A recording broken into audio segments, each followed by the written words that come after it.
Alright, welcome to another CTR nitro-fueled video. Today we have another shortcut video for you guys where we talk about all the different shortcuts on 4 maps. In today's video we are going to be covering N.Gin Labs, Oxide Station, Inferno Island and Jungle Boogie. So without further ado, let's jump right into it.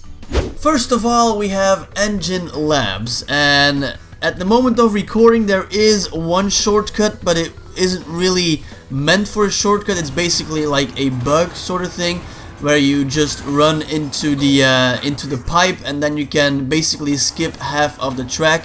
I don't really want to show this to you guys because maybe when you guys are watching this, this is fixed already, so we're not really gonna be talking about it any longer.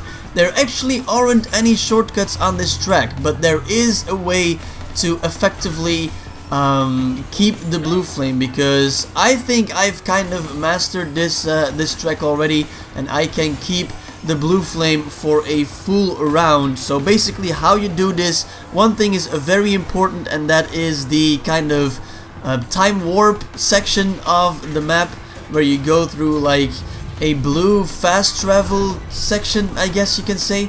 And what you need to do there is you need to boost 3 times and make sure you have it in the perfect side of the nitro bar, and then you get out of the fast travel thing and then you boost 3 times as well. If you do that, if you keep it in the perfect, you can keep the blue flame for so long, especially if you get in a little bit of boosts as well when you just traverse the track as well. So that is a very important part of the track. Other than that, there is no way to actually reach shortcuts, because there are no shortcuts on this track. So N.Gin Labs, definitely make sure to boost inside that fast travel or time travel kind of section of the map.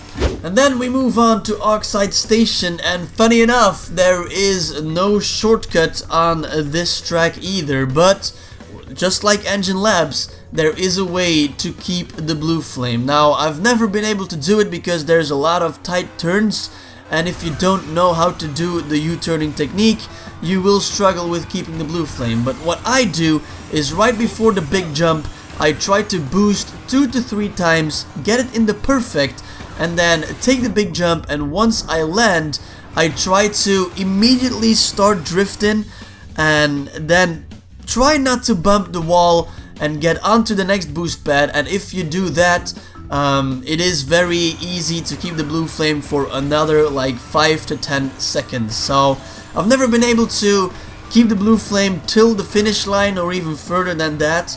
If you guys have, let me know down below in the comments, and maybe you have some tips for me that you can leave down below as well. So yeah, definitely do so, because I don't really know how to keep the blue flame on this track. But there is one way, and I just explained to you guys how you can start getting the ultimate sacred fire, which will help you on this track. Okay, we're gonna move on to the CNK tracks. The first one is, of course, Inferno Island. Not really my cup of tea here, my favorite map, because it's the exact same as Crash Cove in my opinion.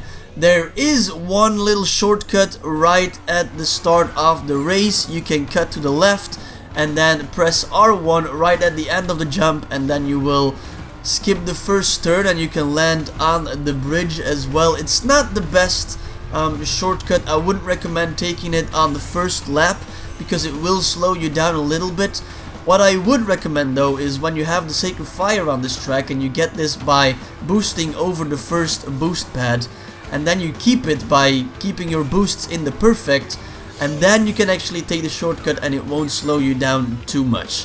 One other thing though is right before the finish line there is this very like elevated point of the track. I would not recommend going for it. Maybe if you don't have the sacred fire, you can build it up by getting that boost pad there as well. But if you have the sacred fire already, just don't mind with that section of the track.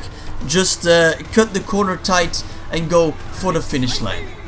And the final track of today's video is going to be Jungle Boogie. There are 2 shortcuts, One is right at the finish line with the stairs. Don't really go down the stairs. There is some kind of section where you can land on and you can skip the first corner, and always do take that because it does save you 1 second and you will be in first place at the start of the race, which is very important if you take that shortcut. So definitely go for it. And then the second shortcut, most of the people already know about, but you have this very big kind of corner. Don't take the big corner, please, for the love of God. It will lose you some spots. You will go from second to fourth or something if you don't take the shortcut there. But what you basically can do is on the little jump, right when you take the jump, you press R1 and then you land on the kind of bridge area of the track, and then you basically, yeah, just power slide through that corner and you will save a lot of seconds. That is like 2 to 3 seconds that you save just by taking that shortcut. But that's gonna be it though. Those are all the shortcuts of the 4 maps I covered. In next episode we will cover 4 more tracks. So let me guys know if these shortcuts or this video was helpful to you, and if you didn't know these shortcuts existed even on these tracks, let me know down below in the comment section. But I will end the episode right here though. Hopefully you guys enjoyed it. If you did, please leave a like if you want to see more. Then subscribe, and I will see you guys in my next video.